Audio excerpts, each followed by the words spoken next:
Assalamu alaikum wa rahmatullah abokanan labari barkanmu da ƙara dawowa a cikin littafinmu mai suna Rainon Soja, inda muka tsaya a littafi na 12 idan ban manta ba, yanda za mu tashi a littafi na 13. Gar a manta a danna mini subscribe a kuma danna mini like. Ci gaban labarin.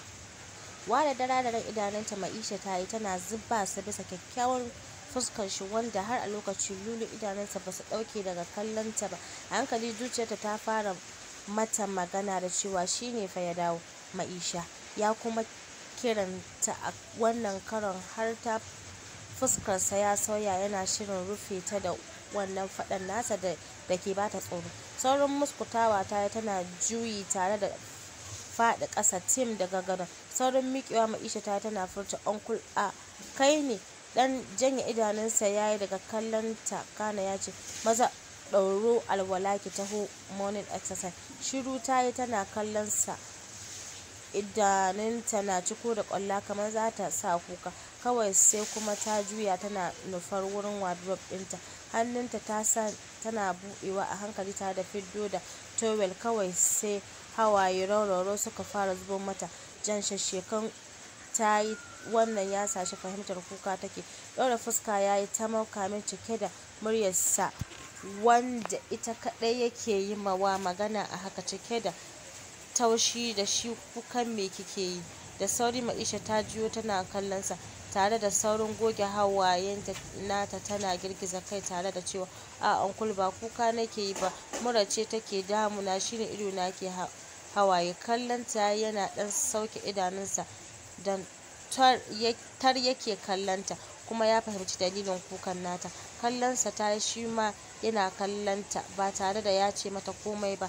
A fuskarsa ta fahimci me yake nufi. Wannan ya sa ta a hankali kai hannunta tana cire ƙaramar wandon kayan barcin nata, tare da ƙoƙarin cire rigar jikin nata. "Ke!" Muryarsa ya katse ta cike da tsawa, wanda sai da hantar jikinta ta kaɗa. Sam bata san lokacin da ta saki rigar barcin nata ba. Jikinta na ɗaukar kyarma, kawai sai ta fashe masa da kuka, tana barin jiki don ko ina nata rawa yake karkarka. Miƙewa ta ga yayi daga inda yake, yana takuwa zuwa inda take.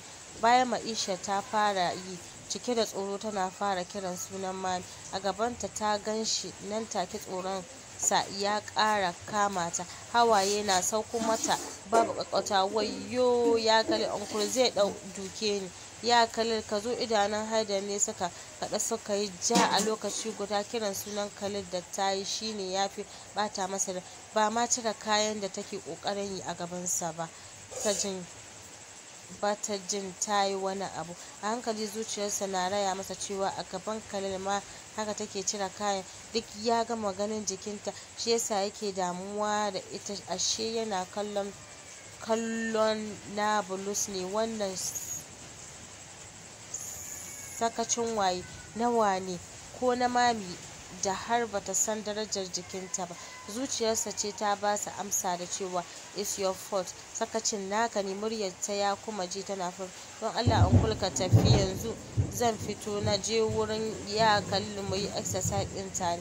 "Yi mun shiru ko yanzu na ya miki ƙafa ɗaya, kuma a haka ki mun exercise ba tare da an ɗaura ki ba."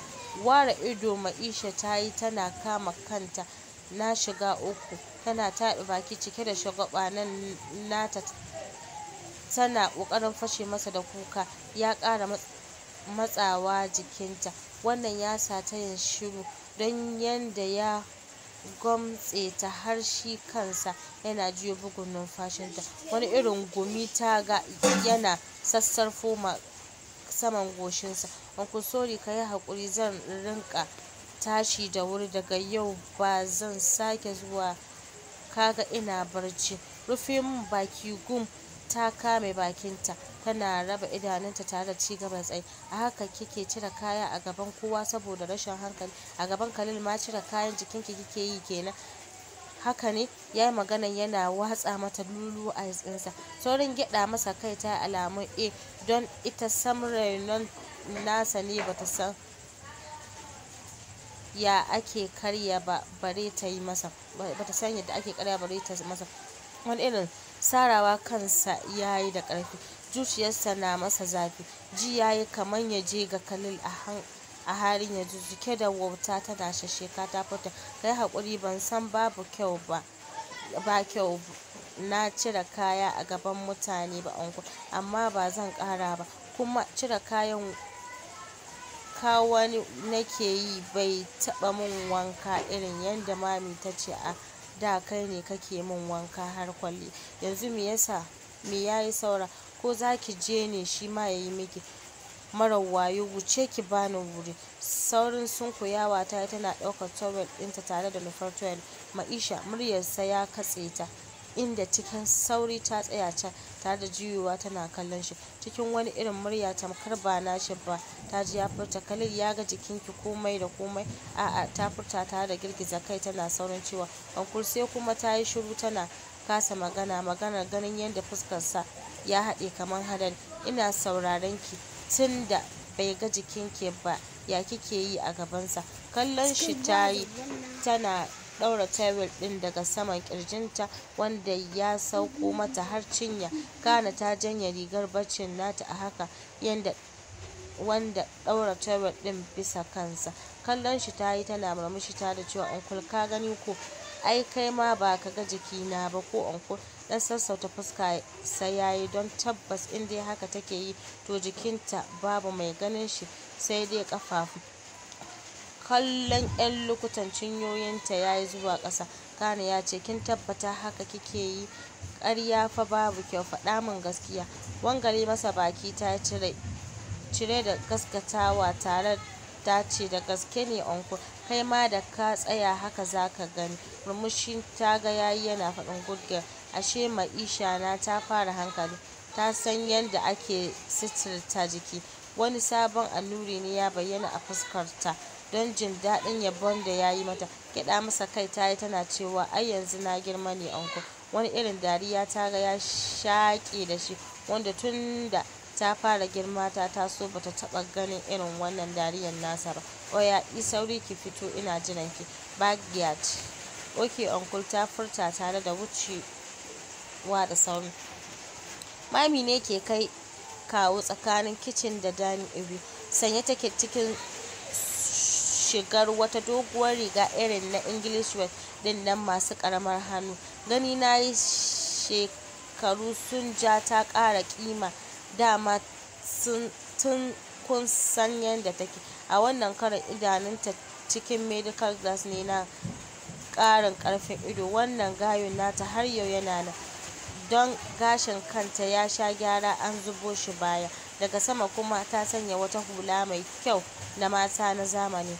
Ƙafarta cikin room slippers tana kai hannunta tare da cewa, ba zan soya wa Maisha ƙwai yanzu ba saboda ba za ta tashi ba, na san sai ƙarfe ta. Motsin fitowar falo ya sa ta juya tana kallon ƙofar bedroom ɗin Maisha da take tahowa tare da kallon mami. Rungume mami Maisha ta yi tare da cewa, mami ina kwana? Kasa amsa ta yi don mamaki sun yi da ita yau ba za ta fito da wuri ba, sai kuma ga ta da kayan exercise, riga da wando mai yalwa irin masu kaman jesi, ƙafarta cikin canvas na mata baƙi irin manyan nan. Fuskarta ta shafa tana kallon idanun Maisha. Ina zaki je haka sassafe? Inda na saba zuwa da sassafe idan uncle ya dawo mana. Ta ƙare magana tana farar da idanu ta tare da shagwaɓe ma mami fuska. Yau yanzu da asuba ne ya shigo miki? Wannan wace irin damu ne? Jiya fa da ƙarfe 10 na dare suka dawo, shine ya ƙi barci ko hutawa bai yi ba, shine ke ma zai hana ki huta? Maza koma ki kwanta. A Maisha ta buɗe baki tare da saurin riƙo mami da cewa, a'a ina mamaki in ji. Zauna, ni ma ina son na motsa jiki sai na da. Tana furta haka ta yi saurin ficewa daga falon ba tare da ta ji me mami za ta ce mata ba. Bin bayanta da kallo mami ta yi, kana ta girgiza kai tana furta, Maisha kenan na uncle, wato duk wahalar da zai bata ta gwammace ta yi hakan. Tun da suka fara exercise ɗin a idon Khalil da ke daga saman bene yana hango, hannunsa riƙe da mug na kofi yana sha da wannan safiyar don gari ya yi sha bai haske ba sosai. Kallon Maisha Alhaidar ya yi inda take tsallen da igiya don ya fi bata wannan training ɗin tamkar wanda za ta je atisayen zama soja ko police. Maisha, yau za mu sauya exercise ɗin namu, gudu zaki ki je ƙarshen can ki dawo a minti 1. Saurin kallon nisan wurin ta yi tana girgiza kai don babu yanda ta iya. Ta juya tana fara gudun tun kamin ta kai ta sike, amma a haka ta ji tana faɗin ki ƙara gudu don dole tana haƙi ta isa. Tana dawowa zuwa inda yake tare da sauke numfashin gajiya. Kin san minti nawa kika yi kuwa? Girgiza mashi kai ta sharɓan. Kallon time yayi kana ya ce kallon time ɗin yayi kana ya ce ni da na ce minti 1 ke mintuna 5 kika yi. Wayo uncle, I'm tired. You are what? Ya furta yana kallon ta babu wasa. Ɗauki idanunta ta yi ƙasa cike da yarinta a galabaice ta furta, na gaji, ba zan iya ba. No, impossible in life. Waya koma ki sake a minti 1 za ki je ki dawo. Mu je tare. A tare suka fara gudun. Yana wuce ta ya dawo yana furta, kina so ki yi kuka a safiyar nan kenan? A uncle, ta ki ƙara sauri. Da sauri ta yi gaba tana ƙara daidai gefen benin da kallon yake. Ta yi baya, numfashinta na ƙoƙarin ɗaukewa. Lu ta za ta zube ƙasa da sauri. Aliyu ya kai hannunsa yana riƙo ta tare da rungumo ta jikinsa. Numfashinta ke sauka da ƙarfi tana jan shi da ƙyar. Shafa bayanta yake yi cike da kulawa. A hankali, cike da miskiniyar muryarsa ya furta, I'm sorry, za ki iya, kin ji Maisha? Yanda yake shafa mata baya yana mata magana ya sa kalli sakin kwaf ɗin ba tare da ya sani ba. Nan take ya fashe yana tarwatsewa. Ruwan kofi ɗin yana fallatsa har inda suke. Wannan ya sa Aliyu har da ɗagowa daga jikin Maisha yana kallon sama. Kallo suke yi tsakaninsu. Kafin Maisha ita ma ta ɗago tana saurin kallo daga inda ta ji ƙarar. Ganin ta yi, Khalil ya kama ƙarfen benen daga sama yana durƙowa ƙasa. Sam bai tsaya bi ta hanya ba. Buɗe ɗan ƙaramin bakinta ta yi don ta ɗauka yanda ya durƙo tofa ya kare da ya gama. Tun kamin ya ƙarƙo, Aliyu ya kalli Maisha yana cewa go and rest. Da sauri ta furta, ya kalli bai ji cewa na yake je ki huta. Ya yi magana yana ɗaga murya. Da gudu ta yi baya tana cewa to. Isuwa inda Aliyu yake, Khalil ya yi kana ya furta, Alhaidar, meye na ga kana mawa Maisha yanzu? Wani irin kallo Aliyu ya yi masa ba tare da ya ce komai ba. Ka san na san ka fiye da kowa a cikin gidan nan. Dan daga gida Aliyu ya yi kana ya ce go direct to the point. Cike da fushi don Ali dan raina hankali ne. Dan Khalil ya furta, na san yadda kake lalata 'yan mata da kowace mace ta shigo gonarka. Kai ɗin ɗan iska ne, ba mutumin kirki ba. Kai kwarto ne shahararre. Don haka daga yau kar ka sake hogin ɗin Maisha bare har ka shafa wani ɓari daga jikinta. Kai turka shi, babbar magana kenan. Babbar magana. To masu saurari na zan dakata a littafin mu na 13 a nan sai mu haɗu a littafi na 14. Gar dai a manta a danna mini subscribe a kuma danna mini like. Ta ku har kullum abokiyar labari.